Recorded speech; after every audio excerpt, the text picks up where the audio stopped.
नमस्कार. सुजान संगोपनमध्ये आपलं स्वागत आहे. सध्या पावसाळा चालू झालेला आहे आणि अशा वेळी लहान मुलांना काही त्रास, आजार होण्याची शक्यता जास्त असते. कारण पावसाळा हा संसर्गजन्य आजारांचा प्रसार करणारा सगळ्यात मोठा ऋतू आहे.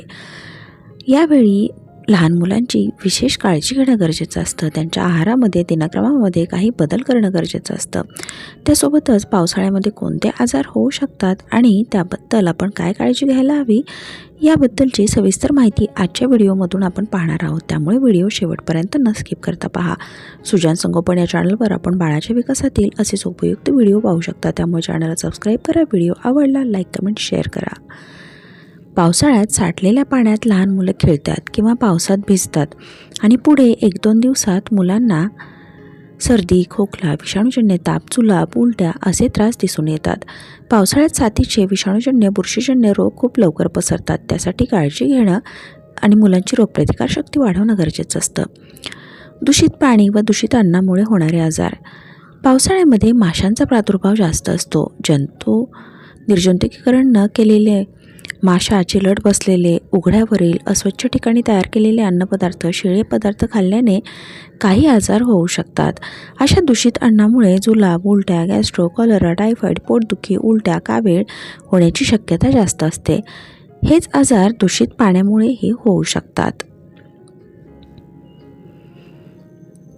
लहान मुलांसाठी अन्नपदार्थ बनवताना ताजे, घरी बनवलेले, सात्विक, सुपाचे आणि पौष्टिक, स्वच्छतेची व्यवस्थित काळजी घेऊन बनवलेले द्या.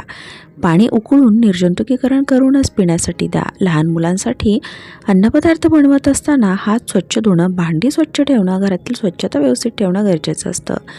डास आणि माशांच्या प्रादुर्भावामुळे होणारे आजार. घर आणि परिसर स्वच्छ ठेवला तर डास, माशांचा प्रादुर्भाव होत नाही. लहान मूल खेळायला जाताना पूर्ण कपडे घाला. बाहेर जाताना रोल ऑनचा वापर करा.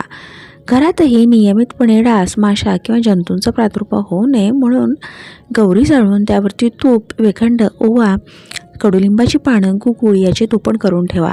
त्यामुळे घर आणि परिसरामध्ये माशा आणि डासांचा प्रादुर्भाव होण्याची शक्यता कमी होते. डेंग्यू, मलेरिया, चिकनगुनिया, झिका व्हायरस हे आजार डासांमुळे होऊ शकतात. घराचा परिसर स्वच्छ ठेवणं आवश्यक असेल तर कीटकनाशकांची फवारणी करणं गरजेचं असतं. लहान मुलं दूषित पाण्यात खेळणार नाहीत याची काळजी घ्या. दूषित पाण्यामुळे लहान मुलांना त्वचेचे काही त्रास होऊ शकतात. स्किन इन्फेक्शन, अंगावरती फोड येणं, जखम असेल तर ती जखम जास्त वाढणं, त्यामध्ये जंतुसंसर्ग होणं असे त्रास दूषित पाण्यात खेळल्यामुळे होऊ शकतात. हवामान बदलामुळे होणारे आजार. पावसाळ्यातील थंड वातावरणामुळे लहान मुलांना सर्दी, खोकला, शिंका येणं, थंडी, ताप असे त्रास होऊ शकतात. त्याबरोबरच पावसाळा संसर्गजन्य आजार वाढवणाराही ऋतू आहे. जेव्हा आपलं मूल आजारी असेल त्यावेळी गर्दीच्या ठिकाणी, शाळेत किंवा इतर मुलांच्या संपर्कात खेळण्यासाठी पाठवू नका, अन्यथा हे आजार पसरू शकतात. लहान मुलांना स्वच्छतेची व्यवस्थित काळजी घ्यायला शिकवा. खोकताना, शिंकताना नाकावरती रुमाल ठेवावा. प्रत्येक वेळी जेवणापूर्वी, जेवणानंतर हात स्वच्छ धुणं, शौचावून आल्यानंतर हात स्वच्छ धुणं, स्वच्छतेच्या सवयी नियमितपणे शिकवा. आहार संतुलित ठेवा म्हणजे शरीरामध्ये ऊर्जा, उष्णता राहील आणि रोगप्रतिकारशक्ती उत्तम राहण्यासाठी मदत होईल. हवामान बदलामुळे होणारे त्रास लहान मुलांना होत नाहीत. त्वचेसंबंधीचे आजार. पावसाळ्यातील ओलसर वातावरणामध्ये स्किन इन्फेक्शन होण्याची शक्यता सगळ्यात जास्त असते. त्यासोबतच बुरशीजन्य आजारांची वाढही या ऋतूमध्ये खूप लवकर होते.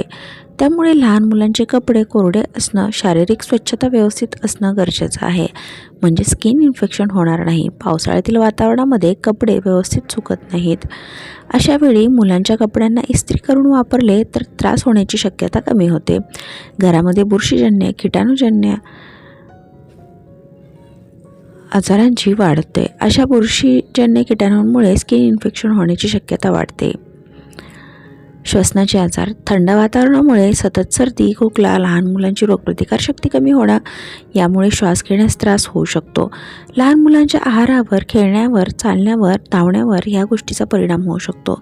सतत लहान मुलांना सर्दी कफाचा त्रास होत असेल, लहान मूल आहार व्यवस्थित घेत नसेल तर विशेष उपाययोजना करणं आणि मुलांची रोगप्रतिकारशक्ती वाढवण्यासाठी प्रयत्न करणं गरजेचं असतं. लहान मुलांना जर थंड हवेमध्ये घेऊन जायचं असेल तर कानटोपी, पूर्ण कपडे, नाकाला मास्क, हातमोजे, पायमोजे घालून मगच न्या म्हणजे थंडीपासून बचाव होईल आणि पुढील त्रासांपासून त्यांचं रक्षण होईल.